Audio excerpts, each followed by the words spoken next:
போற்றுதலுக்குரிய இந்திய தேசத்தின் பாதுகாப்பு அரண் போன்று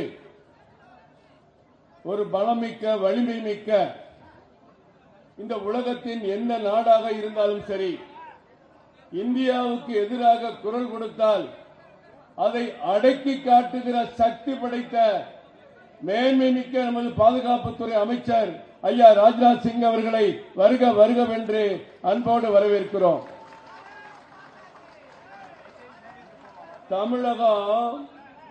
தமிழகம் இப்ப சும்மா அதிர்ந்து, ஒரு படத்துல சொன்ன மாதிரி அண்ணாமலைன்னு பேரை சொன்னாலே இன்றைக்கு தமிழகம் அதிர்கிறது. பல பேருக்கு தூக்கம் இல்ல, தூக்கமே போச்சு.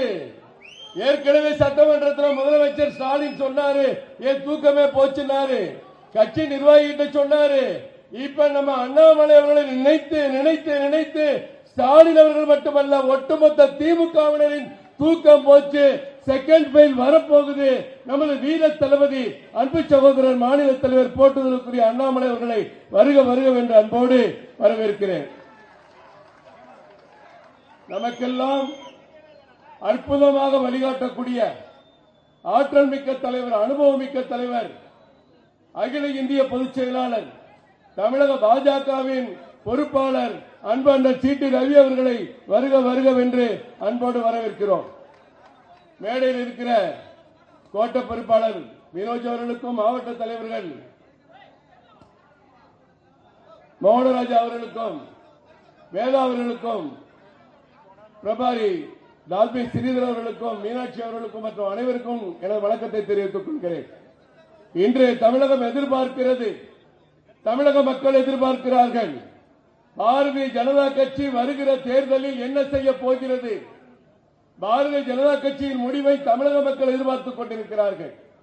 ஒரு ஊழலற்ற ஆட்சி, ஒரு நேர்மையான ஆட்சி, ஒரு வெளிப்படையான ஆட்சி, எப்படி ஒரு நிலையான ஆட்சி, நேர்மையான ஆட்சியை பாரத பிரதமர் இந்தியாவிலே கொடுத்துக் கொண்டிருக்கிறாரோ அதே போன்ற ஒரு ஆட்சியை தமிழகத்தில் நமது அண்ணாமலை கொடுப்பார் என்று இன்றைக்கு தமிழக மக்கள் எதிர்பார்த்துக் கொண்டிருக்கிறார்கள்.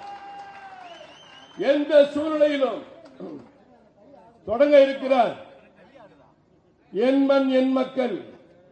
இப்பொழுது எல்லோரும் முணுமுணுக்க தொடங்கிவிட்டார்கள்.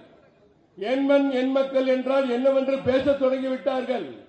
வருகிற ஜூலை 29ஆம்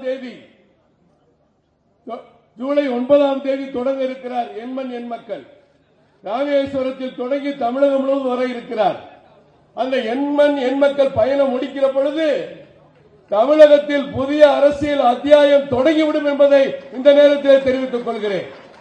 ஒரு நாட்டின் உள்கட்டமைப்பு, ஏற்றுமதி, வளமான பாரதம், வலிமையான பாரதம், மக்களுடைய ஆரோக்கியம், எல்லா விதமான முன்னேற்றம், சாலை போக்குவரத்தாக இருந்தாலும் சரி, அந்நிய செலாவணியாக இருந்தாலும் சரி, உலகின் பொருளாதார சக்தியாக மாறுவதாக இருந்தாலும் சரி, அனைத்து துறையிலும் உலகத்தில் வளர்கிற நாடுகளுக்கு இணையாக ஒரு வளர்கிற நாடு வளர்ந்த நாடுகளுக்கு இணையாக மாறுமா என்று சொன்னால் எந்த காலத்திலும் முடியாது. எந்த காலத்திலும் உலகத்திலே ஒரு இலக்குண்டு வளர்ந்த நாடுகள் என்று சொல்லி நாம் எல்லாம் அவருக்கு கீழே இருக்கிற நாடுகள், நாம் என்றைக்கு வளர்வோம் என்று நினைத்து பார்த்தது உண்டு.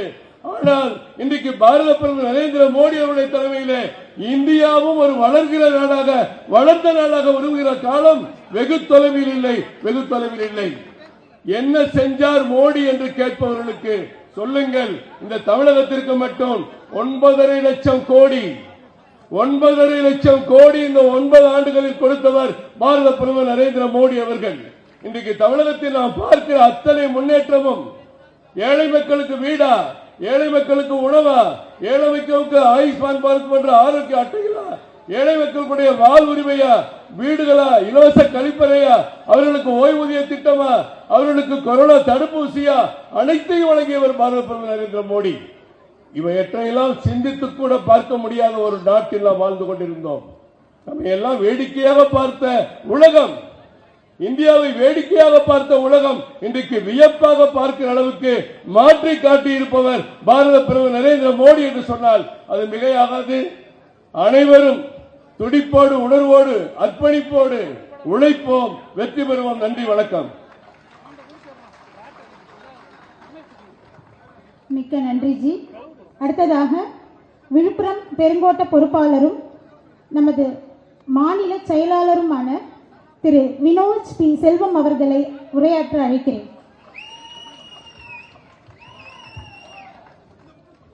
भारत माता की. We welcome our honorable defense minister and our senior party leader, ex-national president, to the land of Alvars and Nayanmars, to the spiritual land of Tamil Nadu. We welcome you on behalf of our state president, Sri Annamalai, and BJP Tamil Nadu and BJP Chengalpet North and South. Welcome, Ji. இன்று நரேந்திர மோடி அவர்களின் 9 ஆண்டு ஆட்சி கால சிறப்பு சாதனைகள், குறிப்பாக இன்றைய தினம் நம்மிடையே ராணுவ அமைச்சர் மேடையில் இருக்கும் காரணத்தினால் டிஃபென்ஸ் மற்றும் தேசிய பாதுகாப்பு, நேஷனல் செக்யூரிட்டி, இந்த 2 துறைகளிலே நமது நாடு எந்த அளவுக்கு வெற்றி நடை போட்டு செல்கிறது என்பதை பற்றி பேசுவதற்கு மிக பெருமையாக நான் எடுத்துக் கொள்கிறேன். 2014ஆம் ஆண்டு இந்திய திருநாட்டின் பிரதமராக நரேந்திர மோடி அவர்கள் பதவியேற்ற பொழுது உலகத்திலேயே அதிகமாக, அதாவது 2வது இடத்தில் டிஃபென்ஸ் எக்யூப்மெண்ட்ஸ் இம்போர்ட் செய்வதில் இந்தியா 2வது இடத்தில் இருந்ததை பார்த்தது நரேந்திர மோடி அவர்கள் கூறிய வார்த்தை, 10-15 நாடுகள் பயன்படுத்தக்கூடிய அதே டிஃபென்ஸ் எக்யூப்மெண்ட்ஸை நாமும் பயன்படுத்த எந்த சிறப்பும் இல்லை, நம் நாட்டுக்கு தனித்துவமிக்க ஆயுதங்களை தயாரிப்பதே என் லட்சியம் என்று கூறியது மட்டுமில்லாமல், ஆத்ம நிர்பார் பாரத் என்கின்ற திட்டம் மூலமாக இந்திய திருநாட்டை உலகத்திலேயே 3வது பெரிய நாடாக, அதாவது டிஃபென்ஸ் எக்யூப்மெண்ட் உலக நாடுகளுக்கு வாரி வழங்கக்கூடிய நாடாக இந்திய திருநாட்டை மாற்றிய பெருமை நரேந்திர மோடி அவர்களை சென்று சேரும். இந்திய திருநாட்டில் 2 இடங்களில் மட்டும்தான் இந்த இண்டஸ்ட்ரியல் காரிடார் என்று சொல்லக்கூடிய டிஃபென்ஸ் எக்யூப்மெண்ட்ஸ் தயாரிப்பதற்கான டிஃபென்ஸ் காரிடார்கள் அறிவிக்கப்பட்டுள்ளன. அது ஒன்று உத்தரப்பிரதேசம், மற்றொன்று நம் பெருமை மிக்க தமிழ்நாடு. நாம் மறந்துவிடக் கூடாது. உத்தரப்பிரதேசத்தில் அமேதியும் தமிழகத்தில் ஆவடியிலும் இந்த டிஃபென்ஸ் கார்டு அமைக்கப்பட்டு இன்று நம் அருகாமையில் இருக்கக்கூடிய ஆவடியில் அர்ஜுன் என்கின்ற பீரங்கி இந்திய திருநாட்டில் பயன்பாட்டுக்காக கொடுக்கப்பட்டு மிக சிறப்பாக நம் எதிரி நாடுகளை அச்சுறுத்தும் வகையில் இந்த அர்ஜுன் பீரங்கி தமிழகத்தில் தயாரிக்கப்பட்டு இந்திய எல்லைகளை பாதுகாத்துக் கொண்டு வருகிறது. ஆனா அதுவே காங்கிரஸ் காலத்தில் பாத்தீங்கன்னா திரு ராஜீவ் காந்தி அவர்கள் அரசு கவிழ்ந்ததுக்கு காரணமே இந்த பீரங்கி வாங்குவதில் நடந்த போபர்ஸ் ஊழல் காரணமாக ஒரு ஆட்சி கவிதை நாம் மறந்துவிடக் கூடாது. 2014க்கு முன்பு பேப்பரை திறந்தாலே டெய்லி தீவிரவாதிகள் ஊடுருவல், பாகிஸ்தான் தாக்குதல் என்பதை டெய்லி படிப்போம் பேப்பர்ல. ஆனா இப்பெல்லாம் அதை படிக்கிறதுக்கு வாய்ப்பு கிடையாது. நரேந்திர மோடி ஆட்சி காலத்திலே 2016, 2019 என்று 2 முறை தீவிரவாதி தாக்கல் நடந்த பொழுது திருப்பி அடிக்கக்கூடிய திறனுள்ள நாடாக இந்தியாவை மாற்றி காட்டியவர் நரேந்திர மோடி அவர்கள். சர்ஜிக்கல் ஸ்ட்ரைக் என்று சொல்லக்கூடிய 2 அடி தான் பாகிஸ்தானை மொத்தமா முடிச்சிட்டோம். அன்னைக்கு பதறி போய் சொன்னாங்க, எங்கள்கிட்ட ஒரே பட்டன் எடுத்தா போதும் நியூக்ளியர் வெப்பன் இருக்குன்னு சொல்லி அன்னைக்கு பாகிஸ்தான்காரன் சொன்னான். அதுக்கு நரேந்திர மோடி சிரிச்சே சொன்னாரு, அப்ப நாங்க தீபாவளி பட்டாசு வெடிக்கா வச்சிருக்கோம்னு சொல்லி. அப்ப முடிஞ்ச கதை பாகிஸ்தானுக்கு இன்னி வரைக்கும் தலை தூக்க முடியவில்லை. நமது கட்சியை சார்ந்தவர்கள், குறிப்பா பிரதமருக்கு எங்க தைரியம் வருகின்றால், நமது கட்சியின் தாய் அமைப்பான ஜனசங்கத்தை துவங்கிய திரு ஷாம் பிரசாத் முகர்ஜி அவர்கள் காஷ்மீரிலே கொடியேற்ற வேண்டும், அதாவது தேசிய கொடியை பறக்க விட வேண்டும் என்ற ஒரே நோக்கத்துக்காக சிறை சென்று உயிர் தியாகம் செய்தவர் ஷாம் பிரசாத் முகர்ஜி அவர்கள். அவர் கனவை நினைவாக்கியவர் திரு நரேந்திர மோடி அவர்கள்.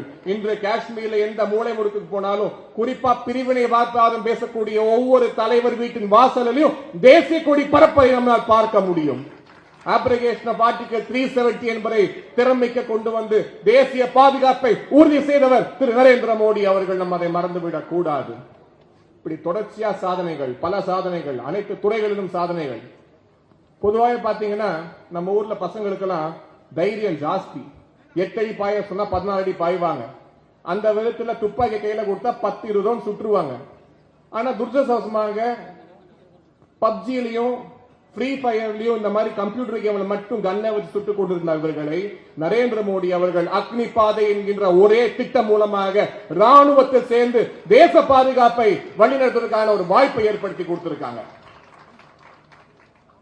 இப்படி நம்ம வெற்றிலை போட்டுக் கொண்டு சென்றிருக்கும் பொழுது, அதாவது நரேந்திர மோடி அவர்களை பார்த்து தேச பாதுகாப்புக்காக துப்பாக்கி ஏந்தி இளைஞர்களுக்கு மத்தியில் நரேந்திர மோடி அவர்களை பார்த்து கையில் துப்பாக்கியை கீழே வைத்து விட்டு யூனிஃபார்மை கலட்டி விட்டு தேச பணிக்காக வந்த ஒரே நபர் நமது மாநில தலைவர் அண்ணாமலை அவர்கள் மறந்துவிடக் கூடாது. இன்றைய தினம் திராவிட முன்னேற்ற கழக ஆட்சியிலே நமது அண்ணாமலை அவர்களது தம்பிகளை பிடித்து சிறையில் அடித்து பயமுறுத்த ஒரு முயற்சி நடைபெற்றுக் கொண்டிருக்கிறது. முதல்வர் திரு மு க ஸ்டாலின் அவர்களே, நீங்கள் மறந்துவிடக் கூடாது, திரு அண்ணாமலை அவர்கள் பதவியை ராஜினாமா பண்ணியிருக்கலாம், ஆனா போலீஸ் மூளையை ராஜினாமா செய்யவில்லை. நீங்க செய்யக்கூடிய திருட்டு வேலைகள் அனைத்தும் எங்களுக்கு தெரியும், திருட்டு வேலைகள் அனைத்தும் எங்களுக்கு தெரியும்.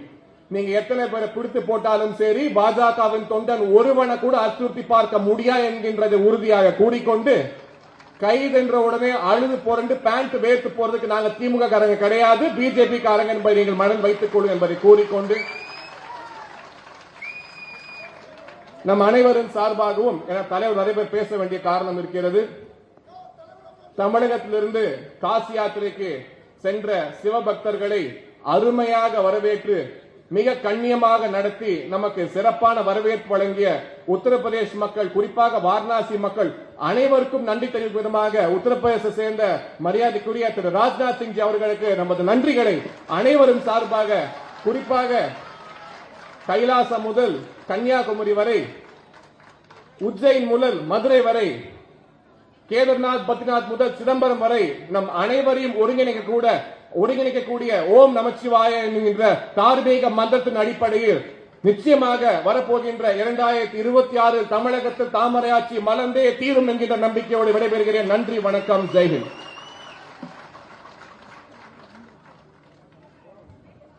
மிகவும் உணர்ச்சி பூர்வமான பேச்சு, நன்றி ji. Next I request mister Cherian Sukumar ji to honour our defence minister Shri Rajnath Singh.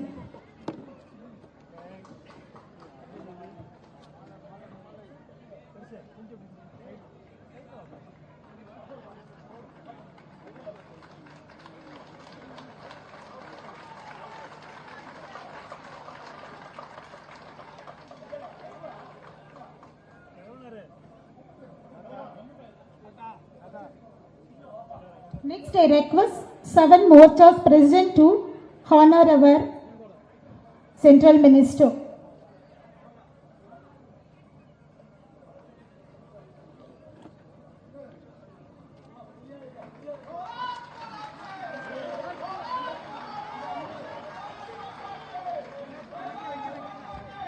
Bharat माता की, भारत माता की, भारत अनिल पुगल, भारत अनिल पुगल.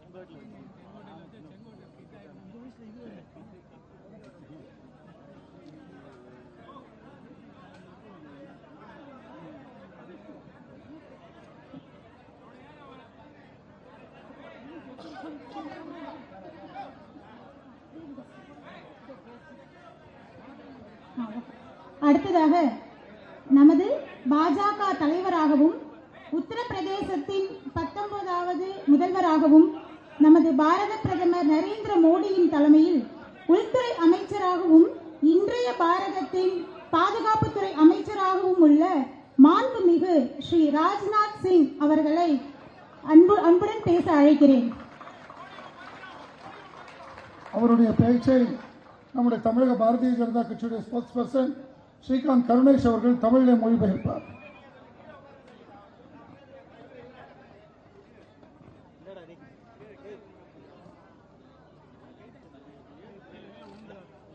Tamil Nadu BJP State President, very active, effective leader and dynamic leader, Sri K. Annamalai. தமிழ்நாட்டின் மிக வேகமான விவேகமான திறமையான தலைவர் திரு அண்ணாமலை அவர்களே,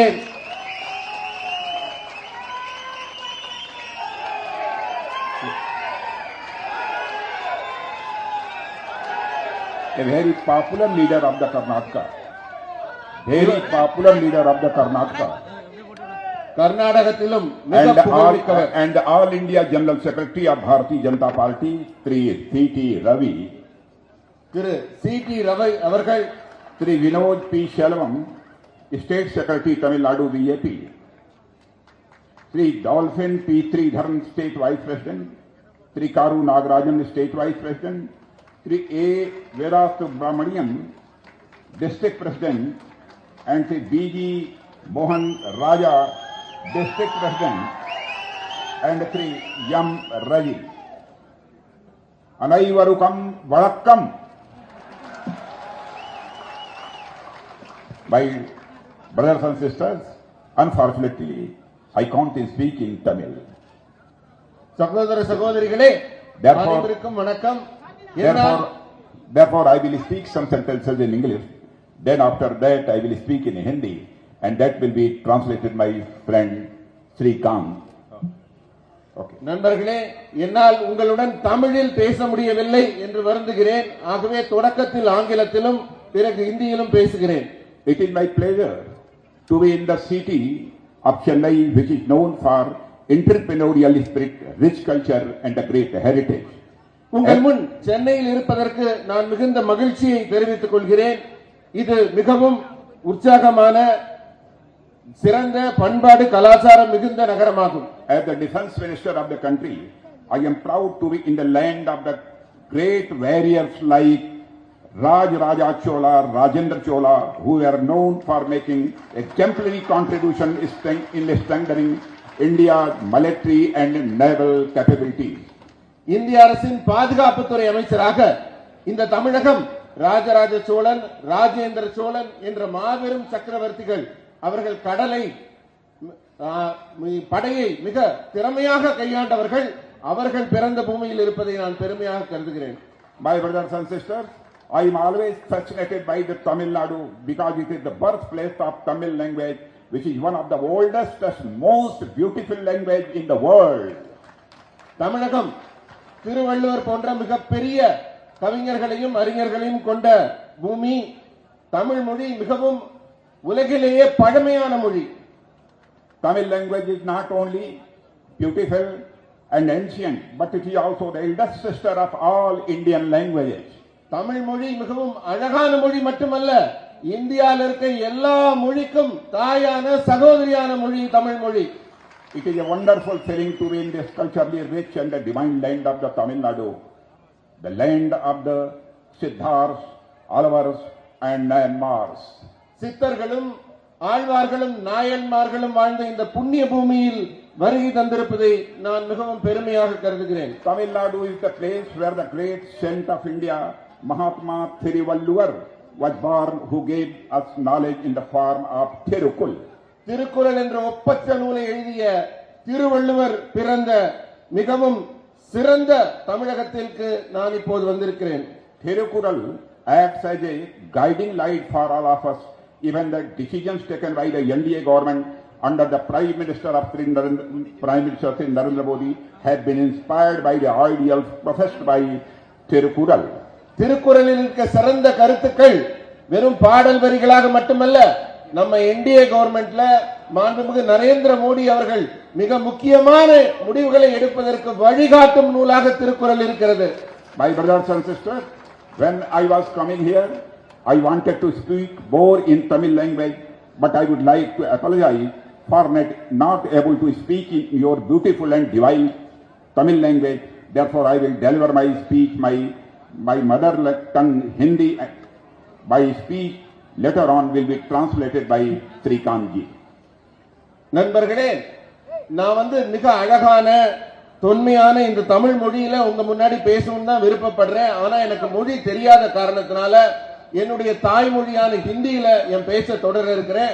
அது உங்களுக்கு தமிழில் மொழிபெயர்த்து சொல்லப்படும். मेरे बहनों भाइयों, आज जब पूरे देश में तमिलनाडु की चर्चा होती है, तो सेंगोल शब्द का हमें सबसे पहले स्मरण हो आता है। 1 महीने पहले तमिलनाडु के बाहर शायद ही कोई सेंगोल शब्द से परिचित था, मगर जब से प्रधानमंत्री श्री नरेंद्र मोदी ने नए संसद भवन में न्याय और स्वतंत्रता के प्रतीक सेंगोल को स्थापित किया, इस देश का हर नागरिक सेंगोल के बारे में जानने लगा। நண்பர்களே, தமிழகத்தின் பன்மையான பழமையான செங்கோல் என்ற சொல் தமிழ்நாட்டுக்கு மட்டும்தான் தெரிஞ்சிருந்தது. ஆனா எப்ப நம்ம பாரத பிரதமர் நரேந்திர மோடி அவர்கள் நாடாளுமன்றத்தின் மைய மண்டபத்தில் செங்கோலை நிறுவினாரோ, மொத்த இந்தியாவில் இருக்க ஒவ்வொரு நபருக்கும் தமிழகத்தின் பெருமையான செங்கோல் தெரிய வந்திருக்கிறது. नए संसद भवन में अधिनियम और राजाजी की प्रेरणा से सेंगोल की नई पार्लियामेंट बिल्डिंग में स्थापना भारत में एक नए युग की शुरुआत है। தமிழகத்துல மட்டுமே அறிந்திருந்த அந்த செங்கோலை நம்ம பாரத பிரதமர் நாடாளுமன்றத்துல எப்ப நிறுவனாரோ அப்பவே ஒரு புதிய வரலாறு தமிழகத்தின் பெருமைக்காக எழுதப்பட்டிருக்கிறது. ब्रदर्स एंड सिस्टर्स, भारत की टेम्पल ऑफ डेमोक्रेसी में सेंगोल की स्थापना करके हमारे प्राइम मिनिस्टर ने तमिल कल्चर का ऑनर और भारत के कल्चरल नेशनलिज्म में तमिलनाडु के कंट्रीब्यूशन को एक्नॉलेज किया है। इसलिए मैं आप सभी से निवेदन करूंगा, एक बार तालियां बजाकर एक ग्रेटिट्यूड अपने प्राइम मिनिस्टर के बारे में एक्सप्रेस किया जाना चाहिए। தமிழகத்தின் பெருமையை ஜனநாயகத்தின் கோவிலான நாடாளுமன்ற மைய மண்டபத்தில் நிறுவி தமிழுக்கு பெருமை சேர்த்த நம்ம பாரத பிரதமருக்கு நன்றி சொல்லும் வகையில் அனைவரும் கை தட்டி நமது நன்றியை தெரிவிப்போம். உங்க கைகளை உயர்த்தி கை தட்டுங்கள். मेरे ब्रदर्स एंड सिस्टर्स, आज भारत आजादी के अमृत काल में नए संकल्पों के साथ प्रवेश कर रहा है। स्वतंत्रता के बाद 75 ईयर्स में भारत ने काफी प्रोग्रेस की है, मगर जिस स्पीड और स्केल पर भारत का डेवलपमेंट करने की जरूरत थी, उस पर आजादी के बाद अधिकांश सरकारों ने जो काम करना चाहिए था नहीं किया। சுதந்திரம் அடைந்து 75 ஆண்டுகள்ல பல முன்னேற்றங்கள் நடந்து கொண்டே இருந்தது. ஆனால் எந்த வேகத்தில் நடந்திருக்குமோ, எந்த இலக்கை நோக்கி நடந்திருக்க வேண்டுமோ அந்த வகையில் நடக்காமல் மிகவும் மந்தமாக சுதந்திர காலத்திலிருந்து 75 ஆண்டுகள் மிகவும் வளர்ச்சி விகிதம் மிக குறைவாக இருந்தது. मेरे ब्रदर्स एंड सिस्टर्स, पूरे वर्ल्ड में अब भारत का स्टेचर बढ़ा हुआ है, भारत का कद बढ़ा है। पहले भारत यदि इंटरनेशनल फोरम पर कुछ बोलता था तो सारी दुनिया भारत की बातों को गंभीरता पूर्वक नहीं लेती थी, लेकिन आज इंटरनेशनल फोरम पर भारत कुछ बोलता है तो सारी दुनिया कान खोलकर सुनती है कि भारत बोल क्या रहा है। यह हैसियत भारत की सारी दुनिया में बनी है। சுதந்திர அடைஞ்ச காலத்திலிருந்து உலக நாடுகள் மத்தியில இந்தியாவிற்கு மிகப்பெரிய உயரமோ மதிப்போ கிடைக்கவில்லை. ஆனால் எங்க போய் பேசினாலும் இந்தியாவோட குரலுக்கு யாருமே செவி சாய்க்காமல் இருந்தார்கள். ஆனா இன்றைக்கு இந்தியா என்ன சொல்ல போகிறது என்று உலக நாடுகள் அத்தனையும் காத்து கொண்டிருக்கிறது. அப்படி ஒரு ஆட்சியை நமது பாரத பிரதமர் வழங்கிக் கொண்டிருக்கிறார். मगर जब से केंद्र में प्रधानमंत्री श्री नरेंद्र मोदी जी बने हैं, भारत की तस्वीर दुनिया के नजरों में बदली हुई नजर आती है। लोग भारत को अब कमजोर भारत नहीं मानते हैं, बल्कि भारत को एक दुनिया का ताकतवर देश मानते हैं। लोग यह मानते हैं कि भारत के अंदर वह ताकत है कि भारत दुनिया के किसी देश को छेड़ता नहीं है, लेकिन यदि भारत को कोई छेड़ता है तो भारत उसे छोड़ता नहीं है। நண்பர்களே, உலக நாடுகள் மத்தியில இந்தியாவிற்கு குரலுக்கு மிகப்பெரிய மதிப்பும் மரியாதையும் பெருகிக் கொண்டே வருகிறது. இந்தியா என்ன முடிவு எடுக்க போகிறது, இந்தியா எந்த இலக்கை நோக்கி நகரப் போகிறது என்று எல்லோரும் நம்மை பார்த்துக் கொண்டிருக்கிறார்கள். இந்தியாவும் அத்தகைய பொறுப்புடன் தன்னுடைய ஒவ்வொரு நடவடிக்கையும் எடுத்துக் கொண்டிருக்கிறது. இந்தியா எந்த நாட்டுடனும் போரோ எந்த நாட்டையும் தொடாது. ஆனா எந்த நாடாவது வந்து நம்ம கிட்ட வாலாட்டினா, இந்தியாவை தொட்டா அந்த நாட்டை இந்தியா சும்மா விடாது. அந்த அளவுக்கு எல்லாருக்கும் ஒரு அச்சமும் பயமும் இந்தியாவின் மேல் உருவாகி இருக்கிறது. ब्रदर्स एंड सिस्टर्स, आज भारत ब्रिटेन को छोड़कर दुनिया की 5th लार्जेस्ट इकोनॉमी बन चुका है और दुनिया की फास्टेस्ट ग्रोइंग इकोनॉमी भी यदि कोई है तो हमारा और आपका देश यह भारत है। मेरे बहनों भाई, உலகத்தின் மிக வேகமாக வளரும் பொருளாதாரத்தில் இந்தியா முதல் 5 நாடுகள்ல இருக்குது. இந்தியாவின் வளர்ச்சி விகிதம் மற்ற எல்லா நாடுகளையும் விட இன்னும் முன்னேறி கொண்டே இருக்கிறது. और एक बहुत ही मानी जानी इंटरनेशनल फाइनेंशियल इंस्टीट्यूशन है Ernst and Young. Ernst and Young ने कहा है कि 2047 आते आते भारत दुनिया की सबसे बड़ी इकॉनमी होगा और उस इकॉनमी की साइज होगी 26 ट्रिलियन के आसपास। 2047 இந்தியா உலகின் முதல் தரமான பொருளாதாரத்தின் உச்சத்தில் வளர்ச்சி அடைந்த நாடாக இருக்கும் என்று அர்னஸ்ட் யங் என்ற ஒரு பொருளாதார நிபுணர் கூறியிருக்கிறார்। और पर कैपिटा इनकम होगी 12 to 15 lakh please per capita income இந்தியாவின் पर ईयर। தனிநபர் வருமானம் மிக உயரமாக இப்போது வளர்ந்து கொண்டிருக்கிறது। एक नेशनल सैंपल सर्वे ऑर्गेनाइजेशन के अनुसार मेरे बहनों भाइयों भारत के प्रति व्यक्ति की इनकम से जुड़े आंकड़े जारी किए हैं, जिससे हमको यह पता चलता है कि 2014-15 से 2022-23 में भारतीयों की एवरेज इनकम लगभग 2 टाइम्स हो चुकी है। मेरे पास इसके पूरे आंकड़े हैं। இந்தியாவின் தனிநபர் வருமானத்தின் வளர்ச்சி விகிதம் வளர்ந்து கொண்டிருக்கிறது என்று கூறினேன் அல்லவா? அதாவது 14-15 இந்தியாவில் ஒரு தனிநபர் வருமானம் எந்த அளவுக்கு இருந்ததோ அதே போல 22-23 2 மடங்காக அந்த வருமானத்தின் அளவு பெருகி இருக்கிறது। 2014-15 में जहां तक भारत में per capita income approximately 87,000 rupees थी, आज वह बढ़कर 2022-23 में मोर देन 1,72,000 हो गई है। 2014-15 தனிநபர் வருமானம் 87,000 ரூபாயாக இருந்தது। 22-23 அந்த per capita இன்கம் தனிநபர் வருமானம் வளர்ச்சி அடைந்து 1,72,000 ரூபாயாக உயர்ந்திருக்கிறது। भारत में यह प्रॉस्पेरिटी बढ़ी है तो उसका श्रेय यदि किसी को दिया जाना चाहिए तो हमारे प्राइम मिनिस्टर नरेंद्र मोदी की लीडरशिप को दिया जाना चाहिए। इधर क्राइसिस के पीरियड में भी जिस तरीके से उन्होंने इकोनॉमिक मैनेजमेंट इस भारत में किया है उसकी सराहना आज पूरे वर्ल्ड में की जा रही है। இதற்கான மொத்த பொறுப்பும் பெருமையும் கிடைப்பது நம்ம பாரத பிரதமர் திரு நரேந்திர மோடி அவர்களின் செயலுக்கு தான்। உலகமே இதுக்கு முன்னாடி இவ்வளவு பெரிய துன்பத்துல கொரோனா காலத்துல முடங்கி கிடந்த போது கூட நம்ம பொருளாதாரத்தை முடங்க விடாமல் காப்பாற்றியவர் நம் பாரத பிரதமர்। इकोनॉमिक प्रोग्रेस में मैन्युफैक्चरिंग सेक्टर का कंट्रीब्यूशन लगातार बढ़ता जा रहा है। भारत में चीन के बाद सबसे अधिक मोबाइल फोन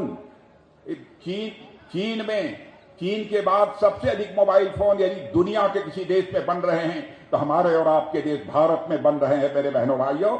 और साल 2014 में देश में 92% मोबाइल जो विदेशों से इंपोर्ट होते थे। நண்பர்களே, நம்ம பொருளாதாரத்தின் வளர்ச்சி எப்படி இருக்குன்னா உலகத்துல சீனா தான் மிக அதிகமான தொலைபேசிகளை பயன்படுத்தி கொண்டிருந்தது, உற்பத்தி செய்து கொண்டிருந்தது। நம் இந்தியா இப்போது அவர்களையும் தாண்டி முன்னேறி மிக அதிகமான தொலைபேசிகளை செல்போன்களை நாம் உற்பத்தி செய்து கொண்டிருக்கிறோம்। साथियों, जैसा विनोद सेल्वम जी ने बताया, आपको जानकर यह खुशी होगी कि भारत अपनी रक्षा जरूरतों को पूरा करने के लिए भारत में ही काफी मैन्युफैक्चरिंग कर रहा है। पहले हम केवल डिफेंस इंपोर्टर के रूप में देश में जाने जाते थे, लेकिन आज दुनिया के टॉप 25 कंट्रीज में एक्सपोर्टर के रूप में हम खड़े हो गए हैं। हमारी गणना होने लगी।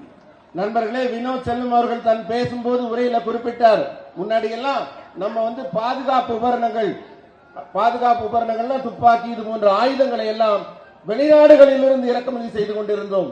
வெறும் இறக்குமதி செய்யும் நாடாக தான் இந்தியா இருந்தது। ஆனா இப்ப உலகின் மிக உயர்ந்த வெளிநாட்டுக்கு ஏற்றுமதி செய்யக்கூடிய நாடாக டாப் 25 நாடுகள்ல ஒன்றாக இந்தியா இருக்கிறது। पहले छोटे मोटे डिफेंस इक्विपमेंट हमको दुनिया के दूसरे देशों से इंपोर्ट करने पड़ते थे, लेकिन आज भारत में बन रहे हैं सारे वह डिफेंस इक्विपमेंट और भारतवासियों के हाथ से बन रहे हैं और केवल भारत के लिए नहीं बन रहे हैं बल्कि सारी दुनिया के लिए बन रहे हैं। நண்பர்களே, இந்த பாதுகாப்பு சாதனங்கள் ஆயுதங்கள் எல்லாம் சின்ன சின்ன விஷயங்கள் கூட வெளிநாடுகள்ல இருந்து நம்ம இறக்குமதி செஞ்சோம்। ஆனா இன்னைக்கு மொத்த ஆயுதங்களும் நாம் இந்தியாவிலே செய்றோம், இந்தியர்களால செய்றோம்। அதுவும் இந்தியர்களுக்காக மட்டுமல்ல உலகத்துக்காகவும் செய்றோம், வெளிநாடுகளுக்கெல்லாம் இப்ப நம்ம அனுப்புறோம்। पहले हम 2013-14 में केवल 900 करोड़ का एक्सपोर्ट करते थे, लेकिन आज 23-24 में मेरे बहनों भाइयों हम मोर देन 16,000 करोड़ का एक्सपोर्ट कर रहे हैं। यह भारत की हैसियत सारी दुनिया में बनी है। பாதுகாப்பு சாதனங்கள் ஆயுதங்கள் இதெல்லாம் ஏற்றுமதி 13-14ல வெறும் 900 கோடி மட்டும்தான் பண்ணிட்டு இருந்தோம். ஆனா 23-24ல 16,000 கோடி ரூபாய்க்கு 16 மடங்கு அதிகமாக நாம் இப்போது ஏற்றுமதி செய்து கொண்டிருக்கிறோம். और भारत की गिनती अब दुनिया के उन देशों में होती है जहां 5G मोबाइल कनेक्टिविटी है। और मैं आपको जानकारी देना चाहता हूं कि हमारे प्राइम मिनिस्टर ने अब 6G कनेक्टिविटी की तैयारी उन्होंने प्रारंभ कर दी है। உலக நாடுகள்லாம் இப்ப 5G என்ற அலைவரிசை தான் அலைக்கற்றை வரிசையை பயன்படுத்திக் கொண்டிருக்கிறார்கள். ஆனா நம்ம பாரத பிரதமர் அவர்கள் இப்ப அடுத்த அலைக்கற்றை அடுத்த ஜெனரேஷனுக்கு 6G பயன்படுத்துறதுக்கான முயற்சிகளை முன்னெடுத்துக் கொண்டிருக்கிறார். मोबाइल डाटा सर्विस सबसे चीप, सबसे सस्ती यदि कहीं पर उपलब्ध है तो भारत में है। साल 2014 में यानी 2014 में जहां देश में ब्रॉडबैंड कनेक्टिविटी केवल 20% थी, वह आज बढ़कर 80% हो गई है। நண்பர்களே, மொபைல் போன் பயன்பாட்டுல டேட்டா பயன்படுத்துறோம் இல்லையா, அது மிக குறைந்த விலையில கிடைக்கிறது இந்தியால மட்டும்தான். மற்ற நாடுகள்லாம் அதற்கு அதிக கட்டணம் செலுத்த வேண்டியிருக்கும். இந்த டேட்டா பயன்பாட்டுல 2014 காலகட்டத்தில் நம்ம வெறும் 20% தான் பயன்படுத்திக்கிட்டு இருந்தோம். இப்ப 80% பேர் செல்பேசி அலைக்கற்றையில டேட்டா பயன்பாடுகள் பயன்படுத்துகிறார்கள். सिर्फ मई में 2023 यानी एक महीने में 4.3 लाख करोड़ वैल्यूज के 900 करोड़ से अधिक का यूपीआई ट्रांजैक्शन भारत में हुआ है, जो कि दुनिया के किसी देश में नहीं हुआ है। நண்பர்களே, இப்ப எல்லாரும் காசு எடுத்துட்டு போய் செலவு பண்றது இல்ல, அவங்க செல்போன்லயே அப்படியே யூபிஐ மூலமாக செலவு பண்றோம். இந்த வளர்ச்சி இந்தியாவில் மட்டும் இருப்பதில்லை, உலக நாடுகளோடு ஒப்பிட்டு பார்க்கும்போது பார்த்தால் 4.3 லட்சம் கோடி டிரான்சாக்சன்கள் அதாவது பண பரிமாற்றங்கள் நடந்து கொண்டிருக்கின்றன. राजीव गांधी जब भारत के प्राइम मिनिस्टर थे तो वह कहा करते थे, क्या करूं, उन्होंने अपनी मजबूरी जाहिर की थी कि मैं यदि दिल्ली से 100 पैसा भेजता हूं तो नीचे लोगों की जेबों में, उनकी पॉकेट में केवल 14-15 पैसा पहुंच पाता है। 65 पैसा वह करप्शन की भेंट चढ़ जाता है। लेकिन मोदी जी ने आकर डायरेक्ट बेनिफिट ट्रांसफर सिस्टम के माध्यम से वह करिश्मा कर दिखाया कि यदि आज दिल्ली के बैंक से 100 पैसा चलता है तो 100 का 100 पैसा आपकी जेब में पहुंचता है। बहनों भाइयों, ராஜீவ் காந்தி அவர்கள் ஒரு முறை குறிப்பிட்டிருந்தாரு, மத்திய அரசு மக்கள் நலனுக்காக ஒரு 100 ரூபாய் கொடுத்தால் மக்கள் கைகளில் அது கிடைக்கும் போது வெறும் 14 ரூபாயோ 15 ரூபாயோ தான் கிடைக்குது.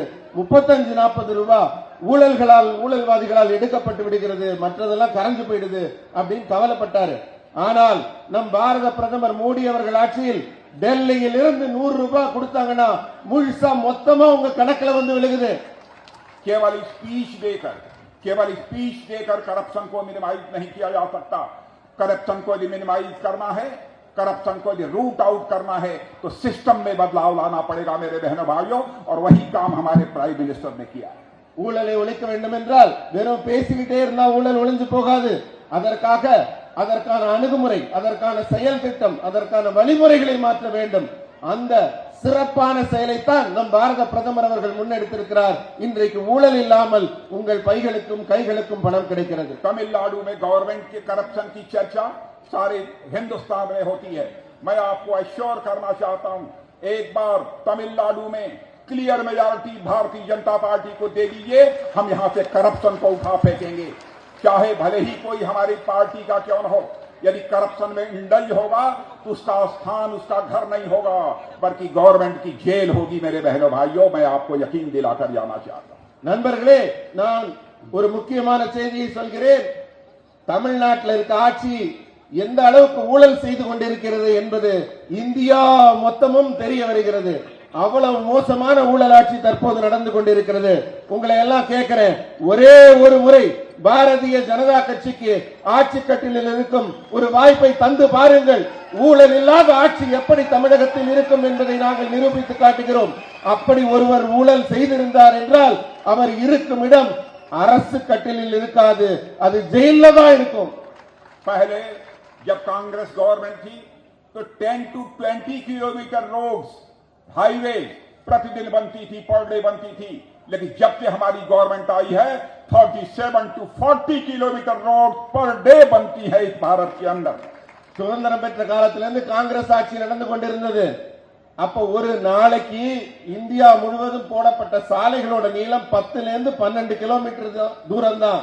ஆனா நாம இந்த 9 ஆண்டு காலத்துல இதோட வேகத்தை எவ்வளவு அதிகப்படுத்திக் கொண்டிருக்கிறோம் என்றால் ஒரு நாளைக்கு 37 இருந்து 40 கிலோமீட்டர் தூரத்திற்கு நாம் தினமும் சாலை அமைத்துக் கொண்டிருக்கிறோம். आप भारत में हमारी गवर्नमेंट के प्रोग्रेस को देखना चाहते हैं। पहले यहां पर भारत में केवल 74 एयरपोर्ट थे जब मोदी जी प्राइम मिनिस्टर बने थे। लेकिन प्राइम मिनिस्टर बनने के 9 ईयर्स के बाद मेरे बहनों भाइयों जस्ट डबल यानी 148 एयरपोर्ट हमारे इस देश में बन गए। நண்பர்களே, சுதந்திரம் பெற்ற காலத்திலிருந்து இந்தியால வெறும் 74 ஏர்போர்ட் தான் இருந்தது, விமான நிலையம். ஆனா இந்த 9 ஆண்டுகள்ல நாம இன்னொரு 74 விமான நிலையங்களை உருவாக்கி தற்போது 148 விமான நிலையங்கள் இந்தியாவில் இருக்கிறது. मेट्रो रेल के मामले में जो जापान बहुत आगे माना जाता था, आज भारत ने जापान को भी मेट्रो रेल के मामले में पीछे छोड़ दिया है। जिस स्केल और जिस स्पीड से मोदी जी काम कर रहे हैं बहनों भाइयों, मैं दावे के साथ कह सकता हूं कि वह स्केल और स्पीड दुनिया के किसी नेता में देखने को नहीं मिलती है। மெட்ரோ ரயில் பாத்தீங்கன்னா உலகமே என்னத்த உதாரணமா சொல்லுவாங்க, ஜப்பானை பாருங்க. ஆனா இந்தியால இருக்க மெட்ரோ ரயில் சேவை ஜப்பானையே பின்னுக்கு தள்ளிடுச்சு. நம்ம பாரத பிரதமர் மோடி அவர்கள் அவர் போற வேகம், அவர் போகிற இலக்கு, அவர் போடுகிற திட்டங்கள்ல உலகத்துல நான் உங்களுக்கு உறுதியாக சொல்றேன், உலக நாடுகள்ல எந்த நாட்டிலையும் இது போன்ற ஒரு தலைவர் இல்லை. मोदी जी की गवर्नमेंट ने health care scheme Ayushman Bharat प्रारंभ किया है। 5 लाख रुपए तक का हेल्थ इंश्योरेंस की सुविधा इस भारत के मोर देन 10 करोड़ लोगों को प्राप्त हुई है। दुनिया में कहीं भी इस प्रकार की हेल्थ केयर स्कीम देखने को नहीं मिलेगी जो भारत में। நண்பர்களே, நம்ம பாரத பிரதமர் அவர்கள் உருவாக்கின திட்டத்திலேயே மனித நேயத்தோடு உருவாக்கின ஒரு உயர்ந்த திட்டம் நம்ம ஹெல்த் கேர் ஸ்கீம்ல நமக்கு பாதுகாப்பு கொடுக்கிறது. இப்ப மருத்துவமனையில போய் நம்ம எடுத்தோம்னா இன்சூரன்ஸ் வசதியோட இதுவரைக்கும் 10 லட்சம் மக்கள் பயனடைஞ்சிருக்காங்க. 15 லட்சம் ரூபாய் வரைக்கும் நமக்கு பாதுகாப்பு கொடுக்கிறது இந்த திட்டத்தின் மூலமாக. இது போன்ற திட்டம் உலகத்தில் எங்குமே இல்லை. आप यह करिश्मा देखिए, 2014 में जब प्राइम मिनिस्टर मोदी जी बने थे उस समय हमारे देश में एम्स का नंबर केवल 7 था, लेकिन आज वह बढ़कर 9 वर्षों के अंदर 22 हो गया है। பாரத பிரதமர் அவர்கள் ஆட்சி கட்டில் அமர்ந்த 2014 மொத்த இந்தியால 7 எய்ம்ஸ் தான் இருந்தது. இந்த 9 ஆண்டுகள் அந்த எண்ணிக்கை உயர்ந்து 22 எய்ம்ஸ் இருக்கிறது. सारी दुनिया कोविड पैंडेमिक से प्रभावित थी, तमिलनाडु भी उससे छूटा नहीं था। भारत में वैक्सीन नहीं बनता था, लेकिन उस समय हमारे प्राइम मिनिस्टर का स्ट्रांग विल पावर था कि भारत में वैक्सीन बनना प्रारंभ हुआ। और भारत दुनिया का अकेला देश है जहां पर हर सिटीजन को कम से कम वैक्सीन की 2 डोजेज लग चुकी हैं। इवन अमेरिका जो सुपर पावर माना जाता है, सबसे बड़ी डेवलप्ड कंट्री सारी वर्ल्ड की मानी जाती है, वहां पर भी हर सिटीजन को वैक्सीन की 2 डोजेज नहीं लगी हैं। लगी हैं तो केवल भारत में लगी हैं मेरे बहनों भाई। इतना ही नहीं, हमारे गवर्नमेंट ने वैक्सीन यहां बनाना अपने वैज्ञानिकों के माध्यम से प्रारंभ किया। अपने फार्मास्यूटिकल जो हमारी एजेंसीज हैं, उसके जो एक्सपर्ट्स हैं, उनके द्वारा बनाना शुरू किया। भारतवासियों की नीड्स को भी पूरा किया और मोर देन 120 कंट्रीज की भी नीड्स को पूरा किया। वैक्सीन हमने उनको भी मुहैया कराई है। நண்பர்களே, கொரோனா காலகட்டத்தில் எவ்வளவு கொடுமையான சூழல்ல இருந்தோம், நமக்கு எவ்வளவு பெரிய அச்சம் இருந்தது. உலக நாடுகளே விழித்துக் கொண்டிருந்த காலகட்டத்தில் மோடி அவர்கள் மட்டும் தடுமாற்றம் இல்லாமல் உடனே தடுப்பூசியை கண்டுபிடித்தார். அமெரிக்கா மிக உயர்ந்த நாடு, அந்த நாட்டில் கூட யாருக்கு 2 தடுப்பூசி போடல. ஆனா ஒவ்வொரு குடிமகனுக்கும் இலவசமாக 2 தடுப்பூசிகள் தந்து உயிரை காத்தவர் நம் மோடி அவர்கள். அதோடு மட்டுமல்ல, அவர் தயாரிக்கிறதுக்கான நிறுவனங்களை படைச்சார். பல நிறுவனங்களை அதை தயாரிக்க வச்சார். அறிவியல் ஆராய்ச்சிகளை தொடங்கி வச்சார். இதன் மூலமாக இந்தியாவுக்கு மட்டுமில்லாமல் 120 வெளிநாடுகளுக்கும் நாம் தடுப்பூசிகளை வழங்கி மனித குலத்தையே காத்தவர் நம் மோடி அவர்கள். ब्रदर्स और सिस्टर्स, मैं आपको यह बतलाना चाहता हूं Bharatiya Janata party political party दूसरी पॉलिटिकल पार्टी के बीच मेन डिफरेंस क्या है? मेन डिफरेंस यह है कि दूसरी पॉलिटिकल पार्टी केवल गवर्नमेंट बनाने के लिए पॉलिटिक्स करती हैं, लेकिन भारतीय जनता पार्टी हिंदुस्तान की ओनली पॉलिटिकल पार्टी है जो केवल गवर्नमेंट बनाने के लिए पॉलिटिक्स नहीं करती है, बल्कि भारतीय जनता पार्टी सोसाइटी बनाने के लिए और साथ ही साथ इस कंट्री बनाने के लिए पॉलिटिक्स करती है। நண்பர்களே, உங்களுக்கு ஒரு சொல்ல வேண்டிய முக்கியமான செய்தி, நிறைய அரசியல் கட்சிகள் நாட்டில் இருக்கீங்க. மற்ற அரசியல் கட்சிகளிலிருந்து பாரதிய ஜனதா கட்சி எப்படி வேறுபடுகிறது என்பதை நீங்கள் புரிந்து கொள்ள வேண்டும். அத்தனை கட்சியும் ஆட்சியை பிடிக்க, அரசு அமைக்க மட்டும்தான் கட்சியை நடத்தி கொண்டிருக்கிறார்கள். ஆனால் பாரதிய ஜனதா கட்சி மட்டும்தான் அரசு அமைப்பதற்காக அல்ல, நாட்டை முன்னேற்றுவதற்காக, மக்களை வளமாக வாழ வைப்பதற்காக, மக்கள் நலம் பேணுவதற்காக அரசியல் கட்சியை நடத்தி கொண்டிருக்கிறது. भारतीय जनता पार्टी तमिलनाडु को एक अपना रिच कल्चर का स्टेट मानती है। बहनों भाइयों, भारतीय जनता पार्टी के मन में एक बहुत ही हाई रेस्पेक्ट इस तमिलनाडु के प्रति और तमिलनाडु के लोगों के प्रति है। इसीलिए आपने देखा है केवल 2 डिफेंस कॉरिडोर इस हिंदुस्तान में बने। एक हिंदुस्तान के सबसे बड़े राज्य उत्तर प्रदेश में बना नॉर्थ में, तो हमारे प्राइम मिनिस्टर ने फैसला किया कि एक बार साउथ के तमिलनाडु में भी डिफेंस कॉरिडोर बनना चाहिए और यहां पर भी हम लोगों ने डिफेंस कॉरिडोर बनाया। நண்பர்களே, பாரதிய ஜனதா கட்சி தமிழ் மக்கள் மீதும் தமிழ் மொழியின் மீதும் நம்ம பண்பாடு கலாச்சாரத்தின் பெருமைகள் மீதும் மிக உன்னதமான உயர்ந்த மதிப்பை கொண்டிருக்கிறது. அதனால்தான் இந்தியால பாதுகாப்பு சாளரம் என்கிற டிஃபென்ஸ் காரிடோர் அமைச்சப்ப 2 இடத்துல மொத்த இந்தியால அமைச்சாங்க. ஒன்னு யூபியில் அமைச்சப்ப பிரதமர் சொன்னார், இரண்டாவது நமது தமிழகத்துல தென்னாட்டுல தமிழகத்தில் அமைங்கன்னு சொல்லி 2வது பாதுகாப்பு சாளரம் தமிழகத்தில் அமைக்கப்பட்டது. हम लोगों के लिए मैं साफ कहना चाहता हूं मेरे बहनों भाइयों, development is above partisan politics. Development என்பது पार्टीजन भेदभाव। அதாவது இப்ப பிரித்தாளும் சூழ்ச்சி இதன்படிதான் இதுவரைக்கும் ஆட்சிகள் நடந்து கொண்டிருந்தன. ஒற்றுமையை நோக்கி நடக்காமல் டிவைட் பண்ணி இப்படிதான் இதுவரைக்கும் நடந்து கொண்டிருந்தது. और मैं बतलाना चाहता हूं, तमिलनाडु के डिफेंस कॉरिडोर में मोर देन 14,000 अप्रॉक्सिमेटली 50,000 करोड़ का इन्वेस्टमेंट प्रपोज्ड है, लेकिन अब तक अप्रॉक्सिमेटली 4,000 का इन्वेस्टमेंट हो चुका है। और मैं यकीन दिलाना चाहता हूं, डिफेंस मिनिस्टर होने के नाते ही मैं डिफेंस इंडस्ट्री को परसू कर रहा हूं, जाइए और तमिलनाडु के डिफेंस कॉरिडोर में इंडस्ट्री लगाइए और वहां के नौजवानों को एम्प्लॉयमेंट मुहैया कराइए। பாதுகாப்பு அமைச்சராக நான் ஒரு முக்கியமான முடிவுகளை எல்லாம் எடுத்துக்கொண்டிருக்கிறேன். அதாவது தமிழ்நாட்டில் அமைக்கப்பட்ட இந்த சாளரத்தின் வழியாக, பாதுகாப்பு சாளரம் டிஃபென்ஸ் காரிடார் வழியாக 14,000 கோடி முதல் 15,000 கோடி ரூபாய் வரை பாதுகாப்பு சாதனங்களை உற்பத்தி செய்வதற்கான இலக்கு நிர்ணயிக்கப்பட்டிருந்தது. இதில் 4,000 கோடி ரூபாய்க்கான உற்பத்திகள் தொடங்கப்பட்டு விட்டன. இப்பவும் நான் பாதுகாப்பு அமைச்சரா பலரிடம் சொல்றேன், நீங்க தமிழ்நாட்டுக்கு போங்க, அங்க உங்க ஃபேக்டரியை தொடங்குங்க, பாதுகாப்பு சாதனங்களை தயாரிங்க என்று அவர்களை அனுப்பி கொண்டிருக்கிறேன். हमारी एम्बिशन है कि हमारा देश का नौजवान यह जॉब सीकर नहीं बनना चाहिए, बल्कि जॉब क्रिएटर बनना चाहिए। நான் என்னோட இலக்கு என்னன்னு கேட்டா, நம்ம ஆட்சியில நம்ம இளைஞர்கள் எல்லாம் வேலை தேடுறவங்களா இருக்க கூடாது, வேலை கொடுக்கறவங்களா இருக்கணும்.